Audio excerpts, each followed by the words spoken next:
नमस्कार। बजट 2023-24 में आपका स्वागत है। मैं हूं आपके साथ नवीन पुरोहित। और जिस प्रकार से इस बार केंद्रीय बजट पेश हुआ है, निश्चित रूप से जो मध्य वर्गीय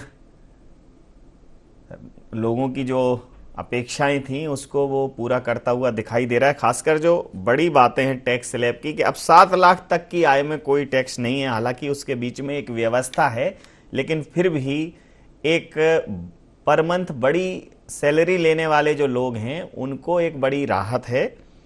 पुरानी टैक्स व्यवस्था खत्म की गई है। महिलाओं का खासकर एक बड़ा ध्यान रखा गया है, महिला सम्मान बचत पत्र, और उस पर 2 लाख की बचत पर सालाना 7.5% का ब्याज मिलेगा। स्वास्थ्य पर भी खासा ध्यान रखा गया है।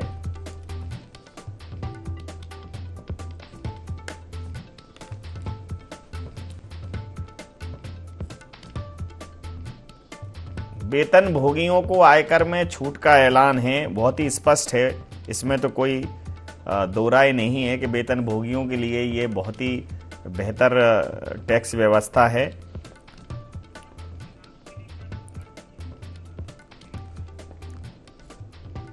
तो किसानों के लिए भारत मिलेट्स के लिए ग्लोबल हब बनने को तैयार। मछली पालन के लिए 6,000 करोड़ की नई स्कीम। किसानों के लिए इस बजट में बहुत खास व्यवस्थाएं। विशेष फंड बनाया गया है किसानों को खेती के लिए। मोटे अनाज को बढ़ावा देने पर सरकार का फोकस। वो मोटा अनाज, ज्वार, बाजरा, कोदो, कुटकी, जिसको हम कभी गरीबों का अनाज कहते थे, चूंकि वो बहुत स्वास्थ्यवर्धक होता है, पौष्टिक होता है, उसको बहुत ज़्यादा इस बजट में फोकस किया गया है। एग्रीकल्चर एक्सकेलेटर फंड का होगा गठन। ये किसानों को उन्होंने व्यवस्था दी है।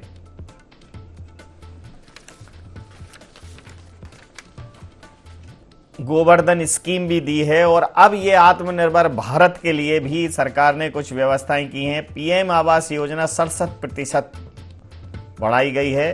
फंड जो है 79,000 करोड़ किया गया है। कर्नाटक में आपदा राहत के लिए 53,100 करोड़ सूखे के लिए दिए हैं। इंफ्रा पर 33% तक खर्च बढ़ाने की बात की गई है। कैपिटल निवेश जीडीपी पर 3.3% होगा। मौजूदा साल में 7% विकास दर की उम्मीद, 6.5 से 7% विकास दर की उम्मीद जताई है।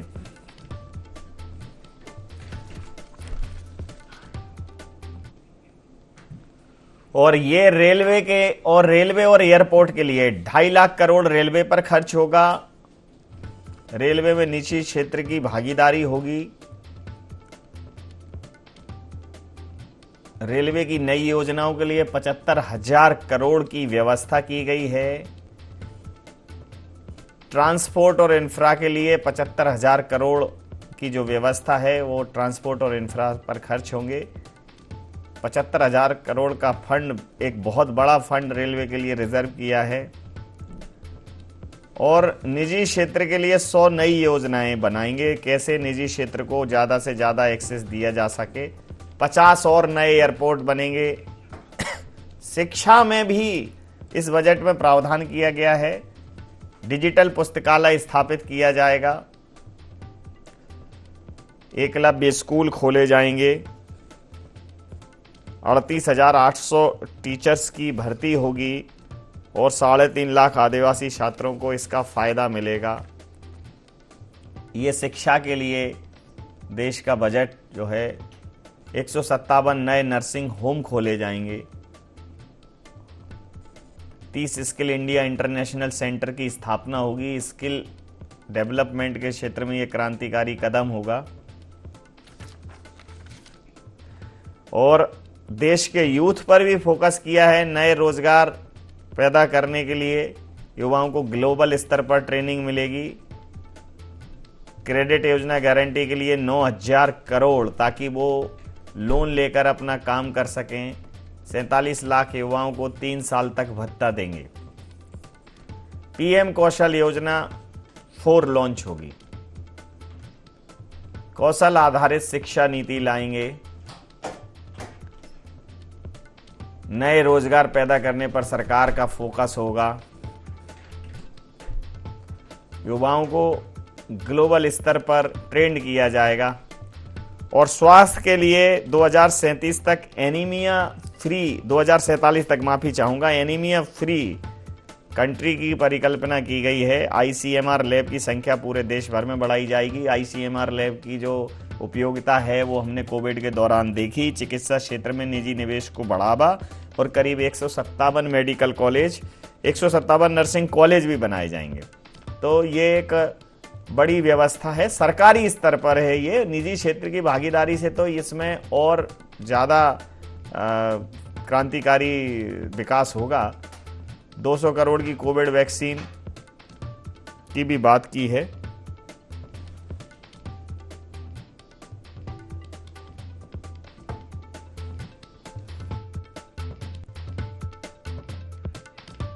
बैंकिंग एक्ट के तहत बदलाव पर कुछ विचार भी किया गया है। महिला सम्मान बचत पत्र बताया जैसे पहले ही कि 2 लाख की बचत पर सालाना 7.5% का ब्याज मिलेगा। 2025 तक चलेगी महिला सम्मान योजना। तो एक अच्छी योजना है। अगर महिलाओं के अकाउंट्स में, महिलाओं के खातों में लोग बचत करते हैं तो एक तो घरेलू बचत भी होती है और हमारा आधी आबादी जो है वो आर्थिक रूप से समृद्ध होती दिखती है। तो एक अच्छी चीज है इसमें।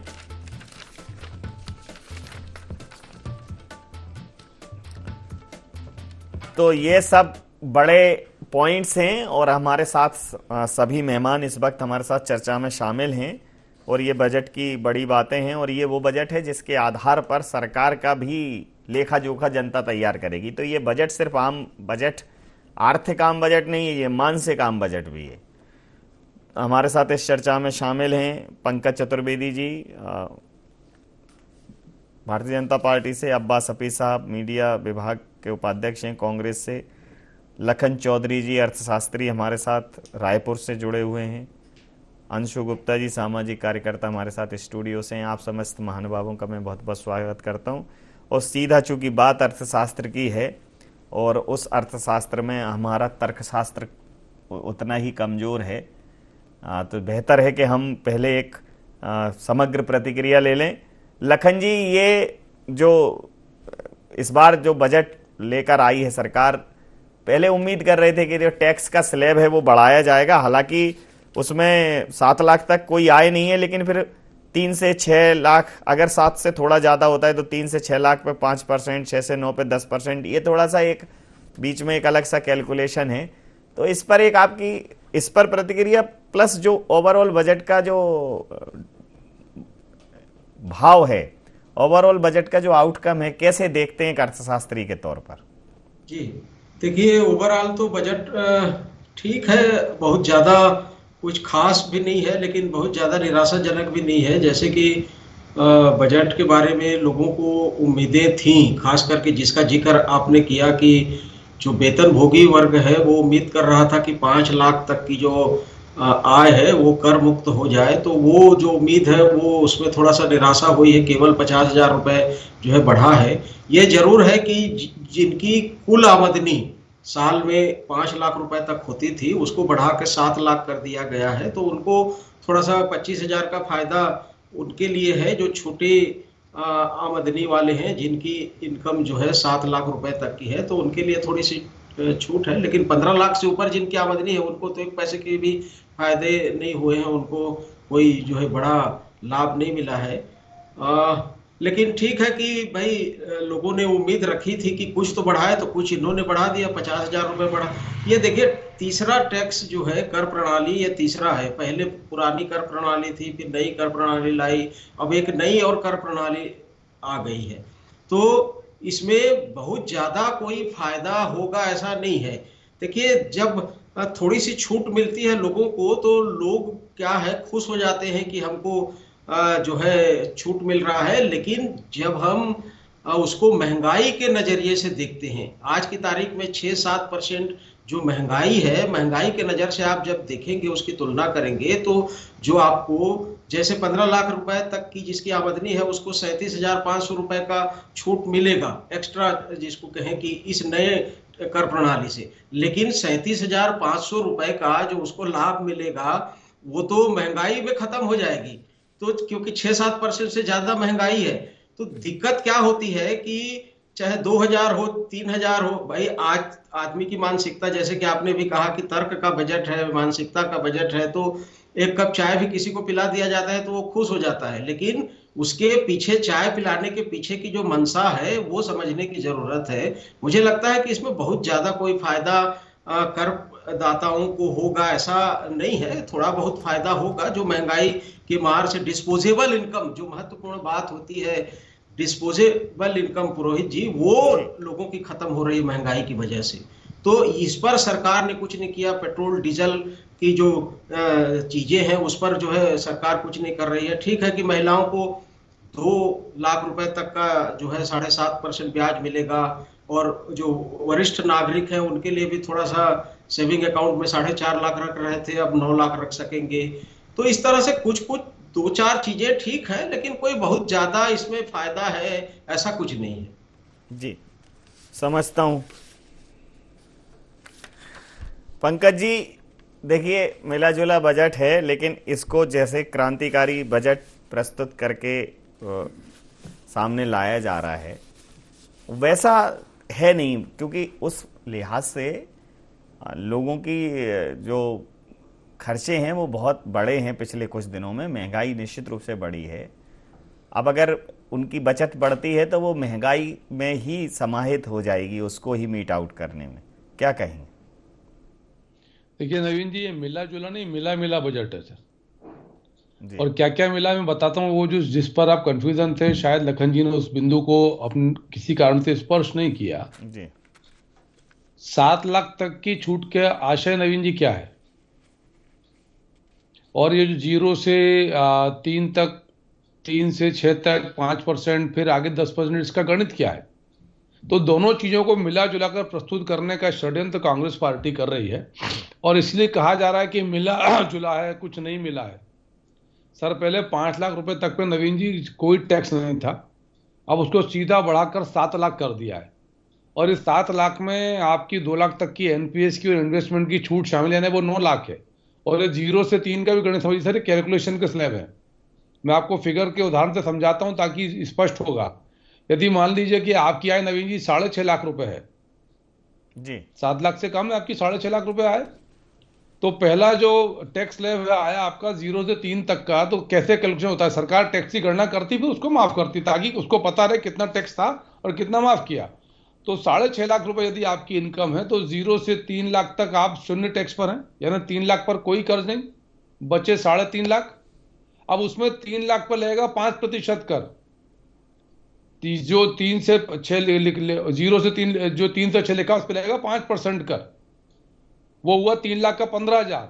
और 6.5 में से अभी 3 लाख पे 0 टैक्स, 3 लाख पर 5% टैक्स, और अभी जो 50,000 बचा उस पर लगेगा 10%, यानी 5,000। तो ऐसे आपका कुल जमा आयकर हुआ 20,000 रुपए।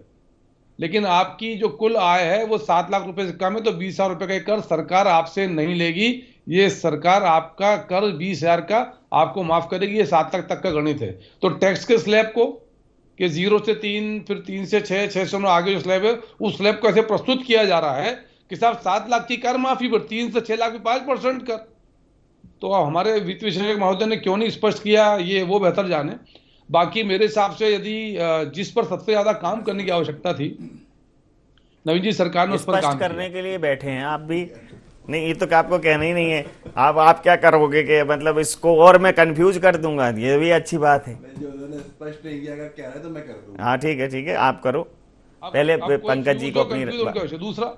जी दूसरा मैं निवेदन कर रहा हूं कि सबसे अधिक काम यदि इस बजट में किसी पे किया है तो वो एमएसएमई पर किया नवीन जी। जी एमएसएमई आज देश के जीडीपी का 30% योगदान देते हैं, 40% एक्सपोर्ट होता है एमएसएमई के माध्यम से।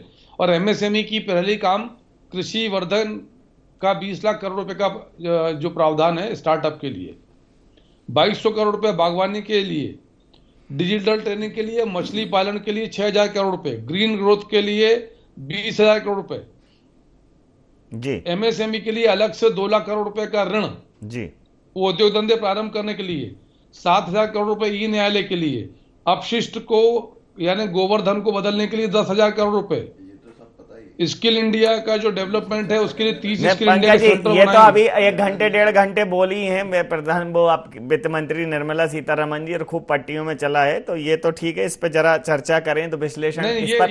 ये सर इसलिए नवीन जी, हाँ। मेरे सर मुझे थोड़ा समय दे दें बात पूरी करने का। जी। ये नवीन जी इसलिए महत्वपूर्ण है कि इस सब के चलते आज भारत दुनिया की 5वीं सबसे बड़ी अर्थव्यवस्था है। अमेरिका की अर्थव्यवस्था 1.7%, चीन की अर्थव्यवस्था 5%, पूरे यूरोप की -1.7%, 1 से नीचे, और भारत की 7%। प्रति व्यक्ति आय 2014 से डबल हो चुकी है। 80 करोड़ लोगों को अभी भी हम निःशुल्क अनाज उपलब्ध कराएंगे, 2 लाख करोड़ का प्रावधान। मैं सोच रहा हूँ एक राउंड पूरा कर लें।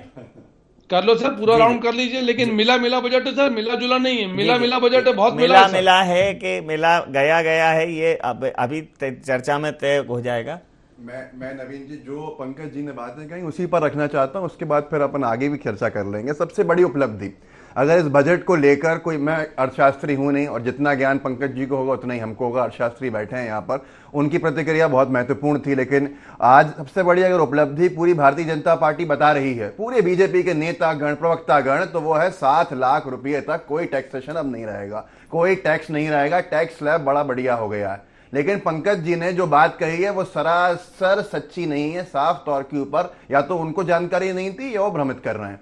कोई डिडक्शन नहीं है। अर्थशास्त्री महोदय बैठे हैं, आप लखन जी से पूछ लीजिएगा, ये न्यू टैक्स रेजीम को जो ऑप्ट करेगा उसको कोई डिडक्शन नहीं मिलेगा, 80C का नहीं मिलेगा, होम लोन का नहीं मिलेगा, किसी का नहीं मिलेगा। साफ तौर के ऊपर अखबारों ने कोट करके लिखा है, आप पढ़ भी लीजिएगा, मैं आपको लिंक भी भेज दूंगा पास में। अब यहां पर यह है कि पहले अगर आपकी पहले की बात करें, जैसे मिसाल के तौर पर आपके इनकम थी किसी व्यक्ति की 7 लाख के क्रॉस करती थी, 9.5 लाख रुपया किसी की एनुअल इनकम थी, उसको 80C का एग्जेम्पशन मिलता था 1.5 लाख का, अब नहीं मिलेगा।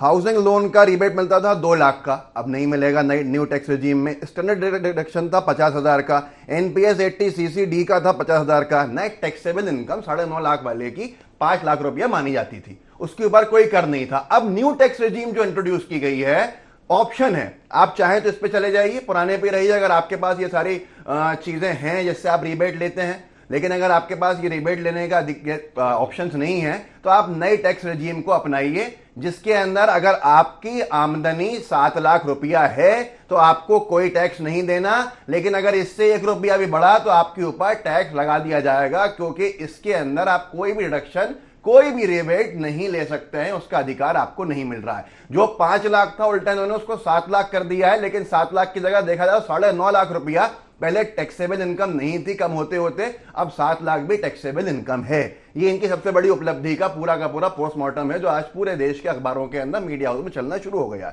हाईएस्ट सरचार्ज रेट में इन्होंने कमी लाई है, 37% होता था, अब उसको साहब 25% कर दिया। यही कहते हैं कि ये आम आदमी की सरकार नहीं है, उद्योगपति मित्रों की सरकार है। इससे फायदा किसको होगा?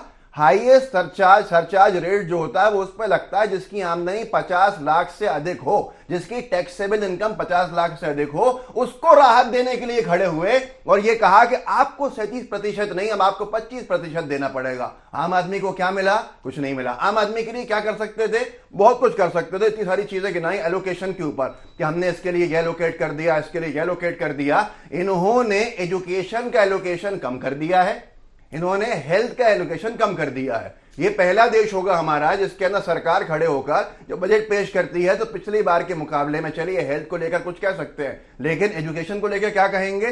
पिछली बार 2.64% एजुकेशन के लिए एलोकेट हुआ था, इस बार 2.51% हुआ है। पिछली बार हेल्थ को लेकर 2.20% एलोकेट हुआ था, इस बार 1.98% हुआ है। अब इसके ऊपर क्या कहना चाहते हैं मुझे समझ में नहीं आता। भारतीय जनता पार्टी की सरकार ने चुनावी बजट पेश किया है, चुनावी बजट है। एक तो सरकार के जाने से पहले इनका जो चुनाव में जाने से पहले 1.5-2 साल का बजट है, और उसके बाद कई राज्य जो महत्वपूर्ण हिंदी पट्टी के, उसके अंदर ये बजट को बहुत महत्व बनाना चाहते हैं। तो यहाँ प्रतिक्रिया ले लेता, मिला जुला कुछ नहीं है, कुछ भी नहीं है मिला जुला, वही लॉलीपॉप है जो पहले थी। और इस बार भी आम जनता, खास तौर पर मध्यम वर्गीय जनता, उम्मीद अपनी टूटती हुई दिख रही है। एक हमारे साथ अंशु गुप्ता जी सामाजिक कार्यकर्ता हैं, तमाम सामाजिक कार्यक्रमों में आपकी सहभागिता रहती है, वेल कनेक्ट हैं, तो सामाजिक कार्यक्रमों के दौरान इन सारी व्यवस्थाओं का, नीतियों का, पॉलिसीज़ का फर्क क्या रहता है समाज पे, ये सब चीज़ें सामने आती होंगी। तो अभी बहुत चीज़ें विस्तृत तौर पर सामने धीरे धीरे आ रही हैं, डिबेट डिस्कशंस में और क्लियर होंगी, लेकिन जो भी अभी तक स्पष्ट है, अंशु जी कैसा मानती हैं इस बजट को? देखिए, सही बात है। यहाँ तो जो विशेष वक्ता बैठे हैं वो सभी अपनी राय दे रहे हैं और मैं भी चाहूँगी कि मैं अपना मत पेश करूँ, क्योंकि महिलाएं जो होती हैं वो अधूरी होती हैं और ऑलमोस्ट जो बजट होता है हम ही हमारे खर्चों के हिसाब से डिज़ाइन होता है। तो जब आज का जो बजट सुना वो बहुत अच्छी बात है कि 7 लाख रुपए तक की आय वालों को कोई भी हमें टैक्स नहीं देना, ये बहुत अच्छी बात है। ठीक है, चलो सरकार ने की, पर जब ओल्ड टैक्स रिजीम की बात जैसे सर ने भी कही कि उसमें क्या टैक्स कितना हमको कंसेशन मिला है, 2.5 लाख से 3 लाख, तो 50,000 की जो छूट हुई है वो सन 2014 मतलब कि 9 साल बाद आप देखिए ये करीब 4 से 5 लाख की हमको मिलनी थी बढ़त। तो ये अब महंगाई देख लीजिए, जितनी भी हमारी आय जो है वो जब इनकम टैक्स फ्री होगी तभी तो लिक्विडिटी आएगी। भाई हम खर्च करेंगे, बाजार में रौनक कैसे आएगी कि महिलाएं खरीदेंगी, बाजार व्यापारी खुश होगा, उसके पास पैसा आएगा और फिर वो दूसरी चीज में इंटरकनेक्टिविटी होगी। तो लिक्विडिटी जब बाजार में होगी ही नहीं तो हम कर क्या लेंगे? ठीक है, देश में हमारे लिए बहुत सारी आज निर्मला मैम ने कहा कि महिलाओं को 2 लाख रुपए की सेविंग पर 7.5% आपको टैक्स वो छूट में ये होगा, ब्याज मिलेगा। ठीक है, तो उतनी इनकम हमारे पास महिलाओं के पास जुड़नी भी तो चाहिए। वो पैसा तो हमारा, महंगाई दर तो किसी हिसाब से कम होती दिख नहीं रही है। अभी महंगाई कम करने की तो कोई बात नहीं आई, महिलाओं के किचन को लेके कोई बात सामने नहीं आई, तो पेट्रोल डीजल को लेके कोई बात सामने आई नहीं। तो महंगाई किस तरह कम करते हुए संतुलित भाव से ये बजट अगर आता तो डेफिनेटली ये बजट बहुत ही अच्छा होता। अभी कुछ क्षेत्रों में अच्छा, युवाओं के लिए बहुत अच्छी चीजें कही है, तो वो डेफिनेटली है कि देश का युवा अगर बेरोजगार है तो उसको रोजगार के लिए आगे बढ़ाते हुए डिजिटल इंडिया और डिजिटल मूवमेंट के साथ हमें आना ही होगा, नहीं तो हम तो फिर पिछड़े हुए रह जाएंगे। तो ये सारी चीजों के लिए बहुत अच्छा है। पर अगर एक बजट को महिला के तौर पे मैं आकलन करूं तो महिलाओं के बटुए में अगर साल भर में भी 2 लाख रुपए आ जाए तो ये बड़ी बात होगी जी। चर्चा में रायपुर से अर्थशास्त्री महोदय लखन चौधरी जी जुड़े हुए हैं। लखन चौधरी जी, ये कांग्रेस के लिहाज से दिया नहीं है, लिया बजट है, और भारतीय जनता पार्टी के हिसाब से वो कह रहे हैं दिया ही दिया है वैसा बजट है। तो अन्य तमाम ऐसे सेक्टर हैं जैसे जो रोजमर्रा की ज़रूरतों से जुड़े हैं, खासकर जो FMCG से रिलेटेड जो वस्तुएं हैं, तो एक उन पर आपको क्या लगता है कि सरकार को और कहाँ एक बड़े लंबे समय बाद राहत दी है? कोरोना के बाद वैसे ही लोगों की आर्थिक रूप से स्थितियां बहुत गंभीर हैं, बेरोजगारी उसके बाद से बहुत ज़्यादा थी, धीरे धीरे व्यवस्थाएं पटरी पर लौट रही हैं। सरकार और क्या बेहतर कर सकती थी आपके लिहाज से? बिल्कुल, देखिए इन्हीं चीजों पर हम चर्चा कर रहे थे नवीन भाई कि कांग्रेस का और भाजपा का जो रुख होगा वो तो अलग होगा। हम जो है इसको समग्रता से देखते हैं, विचार करते हैं कि टैक्स में बात कर रहे थे कि भाई 5 लाख से 7 लाख आपने कर दिया, लेकिन 9 लाख रुपए तक की आय वालों को इस नई कर प्रणाली से केवल 15,000 रुपए का फायदा हो रहा है। 15 लाख तक की आय है मेरे को केवल 37,000 रुपए का फायदा हो रहा है। इसी चीज को मैं कह रहा था कि जो 15,000 या 37,000 रुपए का जो फायदा हो रहा है, ये फायदे महंगाई खा जा रही है इस फायदे को। तो आखिर इस चीज को थोड़ा सा और सरकार चाहती तो कर सकती थी, इससे जो महंगाई से जो है निजात मिल जाती लोगों को। एक देखिए कि सुपर रिच जो टैक्स होता है, जो बड़े जिनकी आमदनी होती है करोड़ों में, उनके ऊपर लगता है, तो उसको सरकार ने 42% से घटा के 37% कर दिया। जो सरचार्ज होता है 30 लाख से ऊपर वालों पर, उसको 37% से घटाकर 25% कर दिया। कारपोरेट टैक्स कुछ नहीं बढ़ाया। तो कहने का तात्पर्य ये है कि मिला मिला या जो है कुछ नहीं मिला या इस तरह की नहीं है। बहुत सी चीजें ऐसी हैं जिन चीजों में सरकार कर सकती थी। जो है पंकज जी कह रहे थे कि 5वीं बड़ी अर्थव्यवस्था बन गई। आखिर आप देखिए कि देश की संपत्ति 1% लोगों के हाथ में केंद्रित हो गई है। आपने तो असमानता किस तरह से देश में बढ़ रही है, उसके लिए सरकार ने क्या किया, मनरेगा पर इस बजट में क्या प्रावधान है। तो बहुत सी ऐसी चीजें हैं। रोजगार को लेकर इसमें कहीं कोई स्पष्ट प्रावधान नहीं है। 141 करोड़ की जनसंख्या के देश में आप 47 लाख लोगों को, मात्र 47 लाख लोगों को रोजगार देने की बात कर रहे हैं। तो बजट जो है ऐसा नहीं है कि बजट में कुछ बहुत कुछ मिल गया है। आप रेलवे में जो है 2.5 लाख करोड़ रुपए का जो है फंड रखा गया है। आखिर रेलवे किस दिशा में जा रहा है? रेलवे तो निजीकरण हो गया। आप देखिए वंदे भारत जो ट्रेन चलाई जा रही है, 10% 15% उसमें जो है लोग यात्रा कर रहे हैं, बाकी पूरा जो है ट्रेन खाली जा रही है, क्योंकि टिकट की दरें आपने इतना रख दिया। प्राइवेट सेक्टर को जो है आप सौंपने के लिए रेलवे को जो है तैयार कर रहे हैं। सारा इंफ्रास्ट्रक्चर जो है प्राइवेट सेक्टर को दे रहे हैं। तो टैक्स पेयर के पैसे से रेलवे को जो है तैयार किया गया और अब प्राइवेट सेक्टर उसमें मुनाफा कमा रही है। तो कहने का मतलब ये है कि बजट में बहुत से चीजें ऐसी की जानी चाहिए। महंगाई को लेकर कोई राहत नहीं है। इसी तरह से रोजगार को लेकर कोई ठोस नीति नहीं है सरकार को। एग्रीकल्चर सेक्टर को लेकर कोई ठोस नहीं है। मनरेगा को लेकर, मनरेगा ने देखिए कितने हमारे यहाँ के करोड़ों 25-30 करोड़ लोगों को कोविड कालखंड में किस तरह से राहत दी थी। खेती किसानी और मनरेगा की वजह से हमारा कोविड कालखंड में हमारे देश को उतना फर्क नहीं पड़ा जितना विदेशों में पड़ा था। तो इसको लेकर आपकी जो है बजट में कहीं कोई प्रतिक्रिया नहीं है।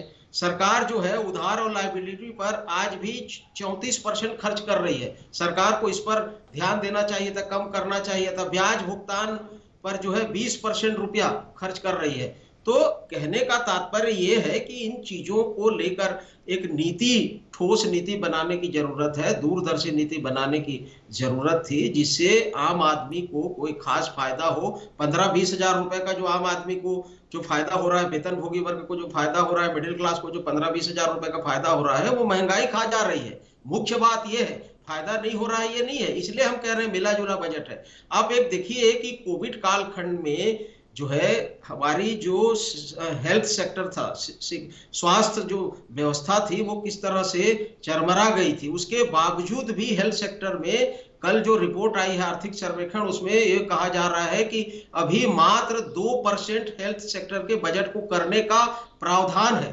मतलब आप इतने बड़े देश के लिए 2% भी खर्च नहीं कर रहे हैं। अभी तक 1.5% खर्च हो रहा था हेल्थ सेक्टर में। शिक्षा पर इसी तरह से जो है 1.5% खर्च हो रहा है। तो शिक्षा, स्वास्थ्य, ह्यूमन रिसोर्स, आप इंफ्रास्ट्रक्चर पर खर्च कर रहे हैं। बड़े बड़े सुरंग बना रहे हैं, बड़े बड़े टनल बना रहे हैं। उसका जोशीमठ में आपने देख लिया किस तरह से उसका जो है पर्यावरण पर नुकसान हो रहा है।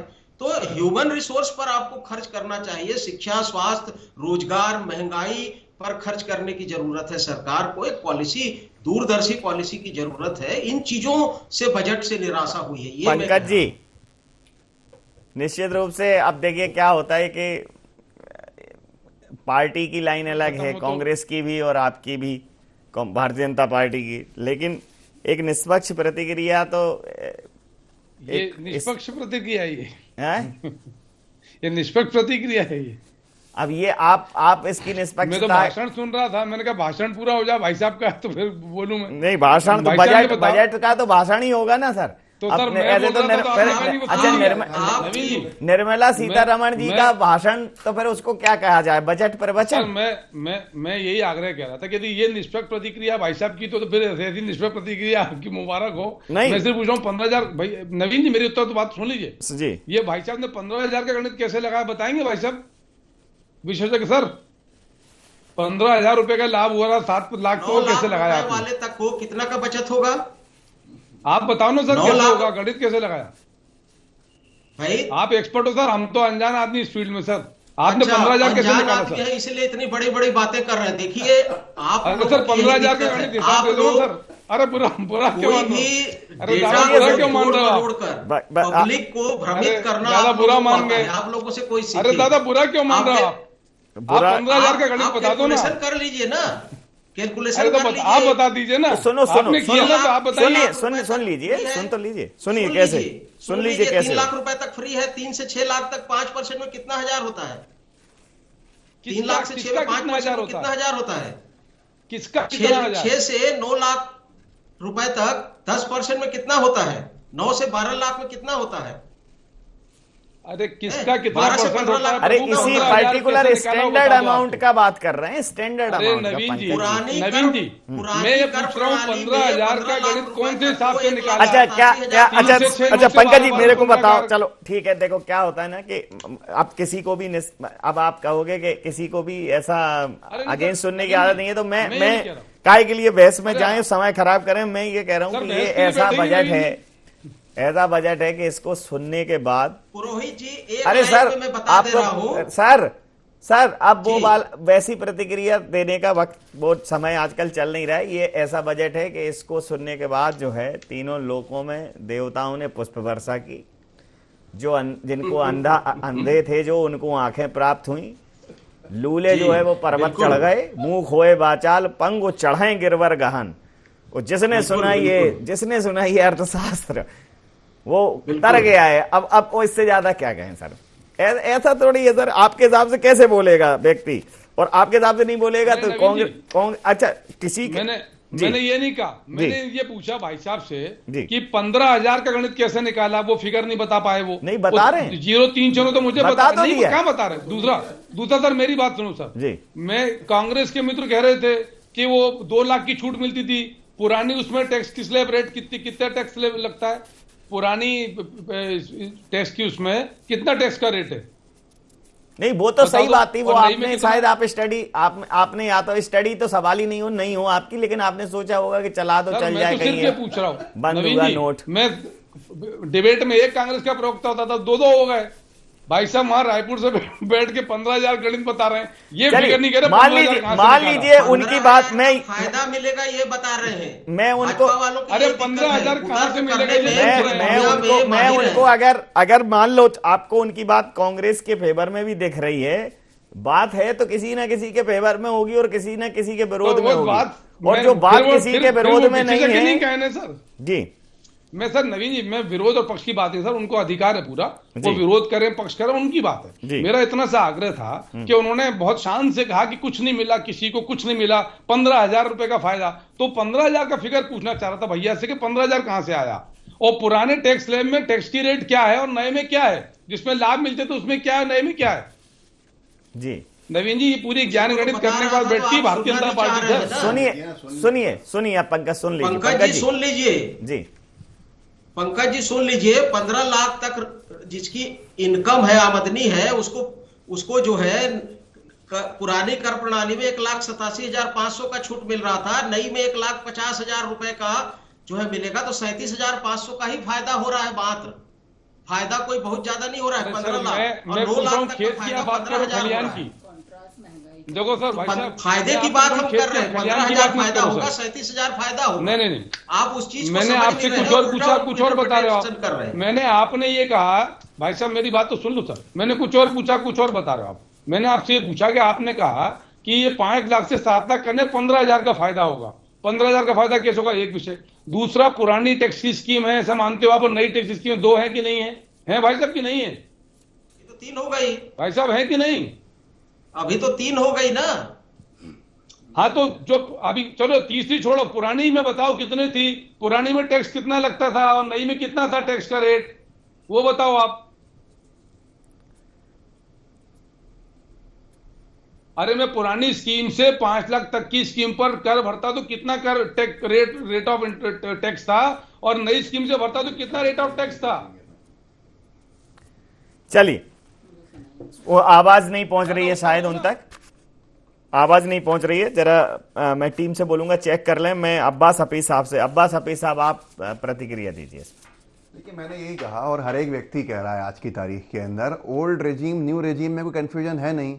अब हम 10,000 को पकड़ के बैठ जाएं और बहुत सारी बातें करें तो मुझे लगता है कि सिर्फ समय को बर्बाद करना, और समय जो है वो इसमें चला जाए कि हम महंगाई पे चर्चा नहीं करें, हम इस बात पे चर्चा नहीं करें कि जो हमारा जो ग्रामीण अंचल का मजदूर है उसके लिए एलोकेशन बिल्कुल ही कम कर दिया गया है। मनरेगा को 38,468 करोड़ रुपया कम करना, ये किसके हित के अंदर है? ये किसको फायदा पहुंचाने के हित में है? ये समझ में नहीं आ रहा है। वहां कैसे, जब उनको तनख्वाहें नहीं बटेंगी, उनको रोज की तनख्वाह नहीं मिलेगी, तो किसका नुकसान होगा? ये ग्रामीण अंचल के मजदूर का नुकसान होगा। किसानों की आय को दुगना करने का वादा 2015, 16, 17 में किया था, 2022 तक, और आज इसके ऊपर कोई चर्चा ही नहीं हो रही है। किसानों की आय दोगुनी छोड़िए, आधी हो चुकी है, इस पर भी कोई बातचीत नहीं है। एक लफ्ज नहीं बोला है किसानों की आय दोगुनी करने के लिए। हम प्रयासरत रहे थे, क्या हुआ, क्यों नहीं हुई और अब कैसे होगी। उसके साथ साथ चलिए, आप नहीं कर रहे थे मिनिमम सपोर्ट प्राइस के ऊपर, एमएसपी की बात कर लेते। एमएसपी की गारंटी के ऊपर कोई बातचीत नहीं है। किसानों के हित की बात होती, क्या बात करी गई यहां पर? आगे आते हैं तो आज सबसे बड़ा विषय चल रहा है अभी हाल में, एक उद्योगपति, एक उद्योग घराने का, उसकी वजह से, उस विषय की वजह से एसबीआई और एलआईसी की साख जो है वो दांव पे लगी हुई है। एलआईसी का नाम नहीं लिया, एलआईसी के ऊपर भरोसा जीतने का समय था देश की जनता के लिए। यह हमारे जैसे आम जनता की बात है। अर्थशास्त्री महोदय हो, दूसरे लोगों को तो बहुत गहरी बात करेंगे कि हमारे जैसे आम लोगों को शायद समझ में नहीं आए, और हम उन्हीं से बहस करने लगेंगे फिर उस बात पे, क्योंकि हमें समझ में ही नहीं आता है वो क्या कहना चाह रहे हैं। तो हम तो आम जनता की अगर लेमन लैंग्वेज के अंदर बात करें तो ये चीजें तो हमें भी समझ में आती हैं कि आज भाषण किस तरफ होना चाहिए था, किस तरफ हुआ है। ये सारी की सारी बातें, 10वीं बड़ी इकोनॉमी हमें मिली 2004 के अंदर। आज कहा जा रहा है कि हम दुनिया की 5वीं सबसे बड़ी इकोनॉमी हो गए। अरे 30वीं सबसे बड़ी इकोनॉमी 2011 में हो गए थे। वर्ल्ड बैंक की रिपोर्ट के हिसाब से ये रखी है रिपोर्ट दिखा सकता हूं अगर ये कहेंगे तो। सबसे बड़ा विषय है 2011 में वर्ल्ड बैंक ने कहा कि भारत 2011 में तीसरी सबसे बड़ी इकोनॉमी हो गई। आज की तारीख में आपने उसको कहां ले जाके खड़ा कर दिया और फिर आप कह रहे हो 5वीं बहुत बड़ी हो गई। ये वाहवाही और चुनावी जुमलों की बात नहीं है। आम जनता को कितना नुकसान हो रहा है उसकी बात है। बेरोजगारों को लेकर क्या स्कीम है पंकज जी के बजट के अंदर, बता दें। जो बेरोजगार युवा बैठा हुआ है करोड़ों की संख्या के अंदर, क्या स्कीम है उसके ऊपर? अलोकेशन हो जाता है क्या वाकई में? अलोकेशन के साथ साथ नहीं, मैं बहस करने के उसमें नहीं हुई, ये तो जवाब दें। ये तो सिर्फ उलझाने की उसमें है। आज की स्थिति 7 लाख और ओल्ड रिजीम और न्यू टैक्स रिजीम मैं जवाब देता हूं, मैं जवाब देता हूं। हेल्थ पे एलोकेशन कम क्यों है? नवीन जी, एक तो पहले ये सरासर झूठ है कि 2011 में भारत तीसरी सबसे बड़ी अर्थव्यवस्था था, झूठ है नंबर 1। नंबर 2, 2020 से लेकर 2023 में 3 बड़ी आर्थिक समस्याएं दुनिया ने फेस करी। पहला कोरोना, दूसरा रूस और यूक्रेन का युद्ध, और तीसरा अमेरिका की फेडरल रिजर्व बैंक ने अपनी दरें बढ़ाई। इन 3 दरें बढ़ाने के बाद भी यदि भारत विश्व की 5वीं सबसे बड़ी अर्थव्यवस्था है तो उस पर किसको आपत्ति है? भारत में जो, मैं बता देता हूं आपको, जो बेरोजगारी की दर थी वो 4.2% आई, 6.9% से कम होके। गरीबी की दर 21.1 से कम होकर 12.8 पर। आयुष्मान योजना में हमने कवरेज बढ़ाया तो उससे आयुष्मान योजना से 25,000 करोड़ रुपया बचा देश का। महंगाई की बात कर रहे हैं, 6.8% कर रही है। कौन सी दुनिया की बातचीत कर रही है? तो भारत क्या था? आज भारत क्या है? आज भारत की इकोनॉमी, भारत की इकोनॉमी दूसरी दुनिया की इकोनॉमी के लिए उदाहरण है। आज अमेरिका और चीन हमसे पीछे, किससे कंपेयर करना चाहते हो? आज अमेरिका और चीन हमसे पीछे है, उसके बाद समझने को तैयार नहीं हो। जनता कटौती करी क्यों? देश के अंदर आज सरकार ने स्वास्थ्य के ऊपर और शिक्षा के ऊपर कटौती करी। इस जवाब दीजिए भाषा के अंदर, ताकि आम जनता समझ सके आपकी बात को। मनरेगा जिससे गांव के लोगों का, गांव के मजदूरों का घर चलता है, उस पर आपने इतनी बड़ी कटौती क्यों करी? ये आम जनता की कटौती कर रहे हैं, उद्योगपति मित्रों को फायदा पहुंचा रहे हैं। ये देश चला किसके लिए रहे हैं आप लोग?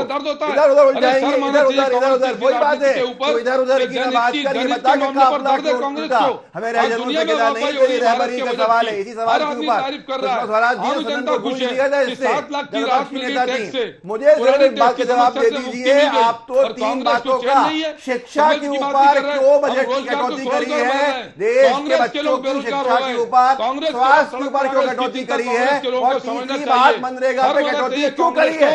इन 3 चीजों पर पूरा देश जानना चाहता है आपकी सरकार की नीयत क्या है, बताइए। जिसने भारत की विकास की फिर नहीं करेंगे, ये किया मोदी जी ने, वो किया। और ऐसे महामानव आए हमारे देश के अंदर, लोगों की हालत बदल देंगे। जो खिलाफ बोलेगा वो बिक गया है, वो पक्षपात कर रहा है, वो पार्टी बन गया है। लेकिन इस बात का जवाब हम नहीं देंगे। इतना अच्छा बजट कैसे आ गया? शिक्षा के ऊपर कटौती क्यों करी? स्वास्थ्य पे कटौती क्यों करी? मनरेगा पे कटौती क्यों करी? बता दीजिए। कैसे विकास की दर यूरोप से आगे, कैसे विकास की दर चीन से आगे, कैसे विकास की दर अमेरिका से आगे, इसकी चिंता कांग्रेस को है। उनको इस बात की चिंता नहीं है। हैरान परेशान इसलिए है क्या अच्छा बजट कैसे आ गया, इनकी राजनीतिक दुकान कैसे बंद हो गई, इसको लेकर ज्यादा चिंता मनरेगा है। पे कटौती क्यों स्वरोजगार करी, की बात नहीं शिक्षा कर पे रहे, कटौती क्यों करी, चिंता और उसकी, स्वास्थ्य पे अरे कटौती शिक्षा क्यों पर भी करी? है, स्वास्थ्य पर भी है, क्या है? रोजगार भी है, खेती पर भी है, सबके ऊपर काम इस बजट ने किया है।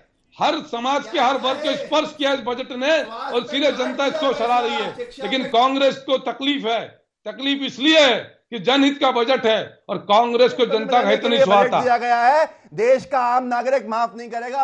अरे देश का आम नागरिक कर रहा है 8 साल से फैसला। बजट को 2019 में ही बताया था कांग्रेस को, उसके बाद के चुनाव में बताया, अभी फिर बताएगी जनता जनार्दन, आपने अभी फिर बताएगी जनता। जवाब दीजिए। अभी अभी अभी तो स्थिति शुरुआत है, अभी तो अभी क्या है, 80 में से 70 चुनाव तो हारे हो, क्या दिक्कत की बात है उसमें। 2014 में भी यही विलाप था, तो 2019 में जनता ने ज्यादा आशीर्वाद दिया। अब 23 में भी बताएगी, 24 में भी बताएगी, 23 में भी बताएगी, 24 में भी बताएगी। तब बात करते रहना, तब ये गणित लगाते रहना, झूठे सच्चे, ये झूठी रिपोर्टें पेश करते रहना, ये झूठी रिपोर्टें पेश करते रहना, ये झूठे आंकड़े देते रहना, तसल्ली देते रहना कांग्रेस के नेतृत्व को कि हम लोग झूठे आंकड़े देकर आ गए।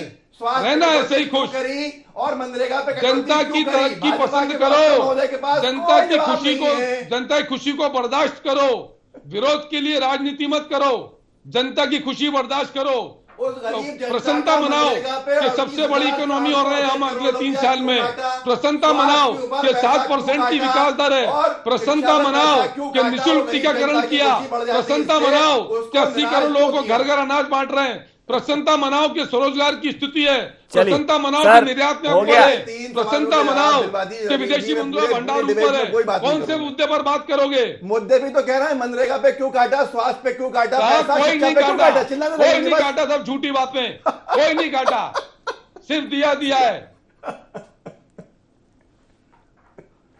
अंशु, मैं अंतिम प्रतिक्रिया के साथ चर्चा समाप्त करूंगा। जिस प्रकार की बजट की बात है, निश्चित रूप से अब उस पर पक्ष विपक्ष की प्रतिक्रियाएं होंगी। और ये बजट, चूंकि अब ये बजट सिर्फ ऐसा बजट नहीं है कि ये अर्थव्यवस्था को प्रभावित करेगा, ये आर्थिक बजट नहीं है, मानसिक बजट भी है, लोगों का मानस भी बनाएगा ये।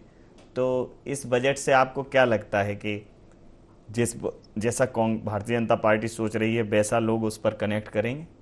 देखिए, सीधा सीधा आम जनता के हिसाब से सिर्फ वो बजट किस तरह से सोचती है, वो बात मैं कहना चाहूँगी कि वो बजट सोचती है कि महंगाई कितनी बड़ी और कम हुई, और हमारे पास जो हमारी इनकम आ रही है उसके साथ हमारी लाइवलीहुड, मतलब हम जीवन किस तरह का जी पा रहे हैं। तो ये कॉन्ट्रास्ट अभी देखने को मिल रहा है कि मैंने पहले भी कहा कि कितना हमारे पास टैक्स फ्री पैसा अगर होता है तो उसको हम खर्च किस तरह करते हैं और बाजार में खुशहाली किस तरह आती है। तो व्यापारी, जो मजलूम व्यापारी हैं, उनके लिए भी ऐसा कुछ नहीं है। हमारी महिलाओं के किचन का बजट मुझे कुछ दिखाई नहीं दे रहा है। तो ये सारी चीज़ों को देखते हुए बहुत गणितीय तो नहीं कहूँगी, पर हाँ ठीक है, ये बजट सोचने के लिए और आगे किस तरह अब देश प्रगति करेगा वो देखने लायक होगा। जी, अंतिम प्रतिक्रिया के साथ चर्चा समाप्त करूंगा। हमारे साथ लखन चौधरी जी अर्थशास्त्री हैं।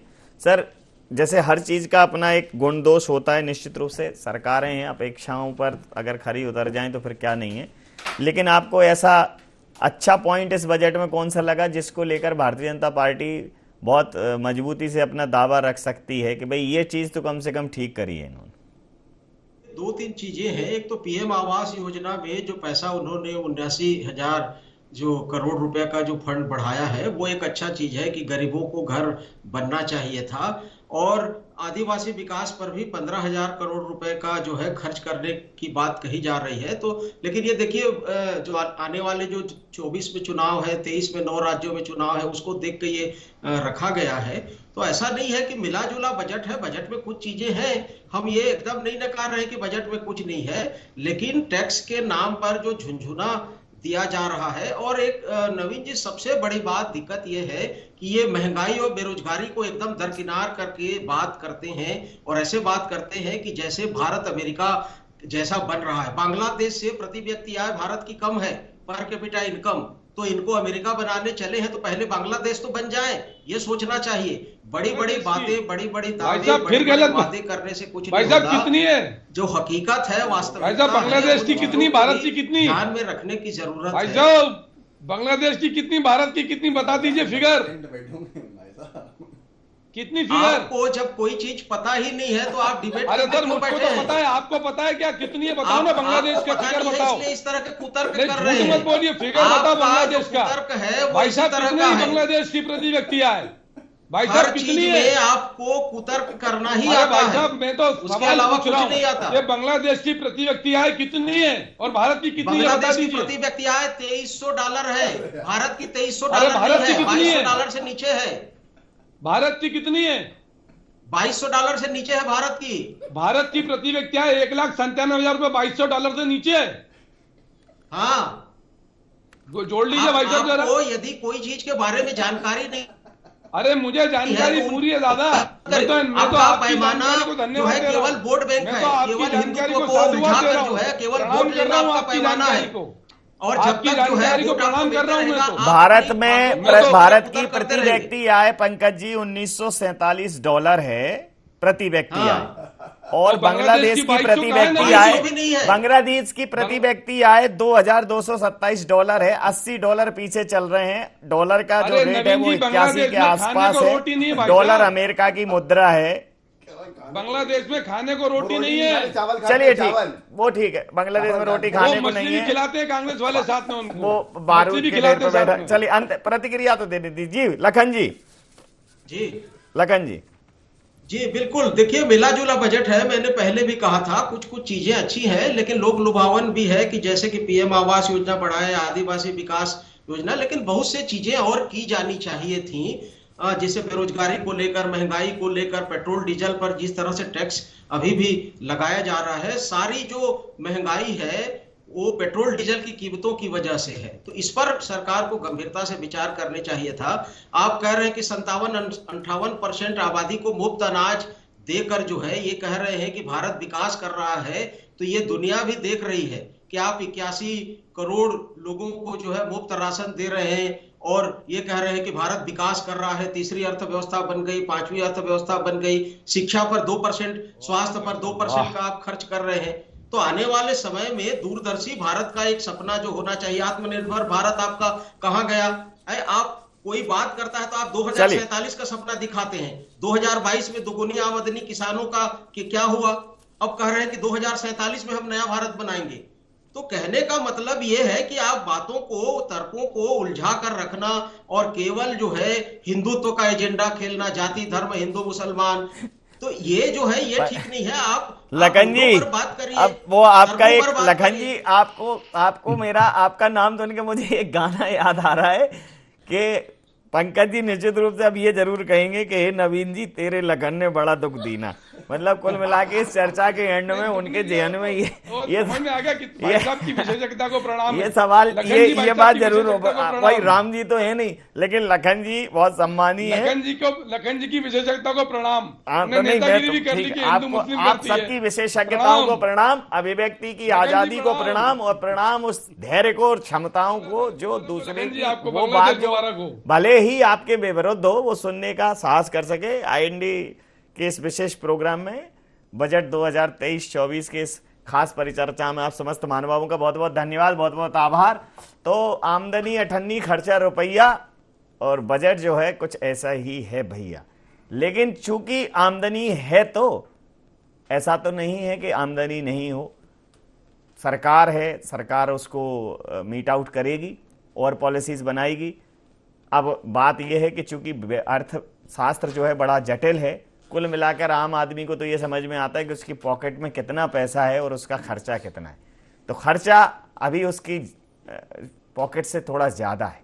अच्छी शिक्षा, अच्छे स्वास्थ्य के लिए अभी थोड़ी ज़्यादा मेहनत कर रही है। तो मुझे लग रही है आम जनता को, मुझे लगता है कि आबादी को सशक्त बनाना सबसे बेहतर है। उसकी बाइंग कैपेसिटी बढ़ाना बहुत ज़रूरी है। उसके जेब में पैसा हो, वो चीज़ों को व्यवस्थित कर लेगा। एक बहुत बड़ी आबादी को आप सिर्फ मुफ्त का 2 वक्त का राशन दे दें तो उस एक बड़ी आबादी के बलबूते, उस मुफ्त के राशन के बलबूते आप विश्व गुरु बनने का सपना, तो फिर हमारे एक, अगर आप यहाँ आंचलिक क्षेत्रों में जाएंगे तो वहाँ एक बड़ी किसी एक बड़े व्यक्ति को ऐसे गुरु शब्द करके संबोधित किया जाता है, तो फिर विश्व गुरु बनने का सपना तो गुरु दूर की बात है। IND के इस प्रोग्राम में नहीं। आप बने रहिए हमारे साथ और देखते रहिए IND 24। नमस्कार।